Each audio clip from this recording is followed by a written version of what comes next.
My dear friends, she said this morning, I love challenges. And it's not very often that I hear that, but that's what you get if you move out from your environment.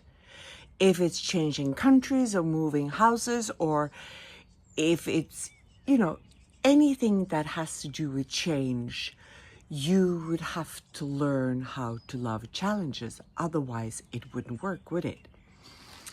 And she lives in Kenya on a remote island where there is not always practical solutions how to do things, or the normal that we think of in the industrial world.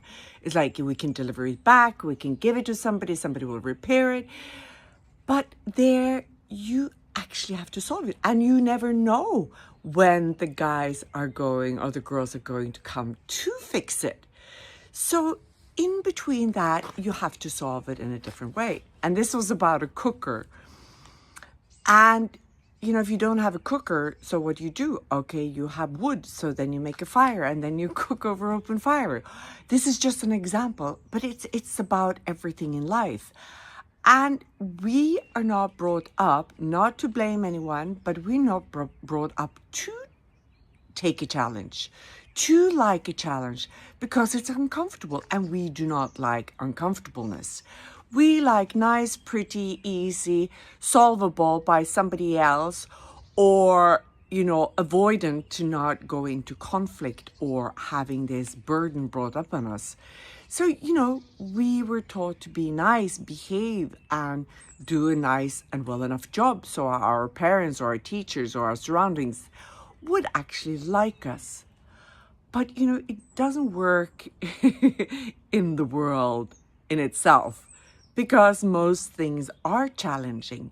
So if we don't learn to adapt and figure out and use our curiosity, which is the basic before our creativity, then we are going to avoid what is really our teaching, our learning, our involvement.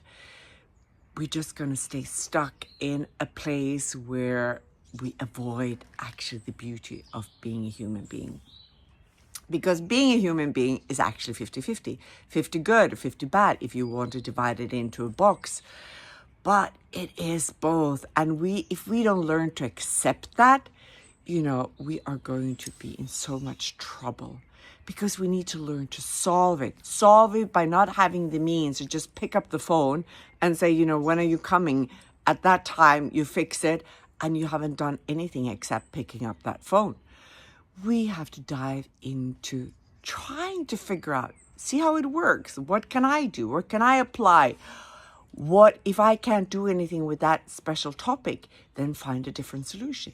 And that's how you train your muscle in your brain.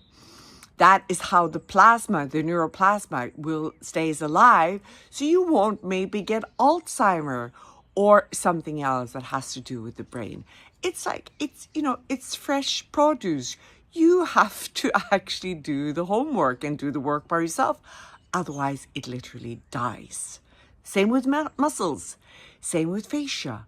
If you don't stretch, it will stiffen up, and it's up to you to keep that body of yours as healthy and as active as you possibly can.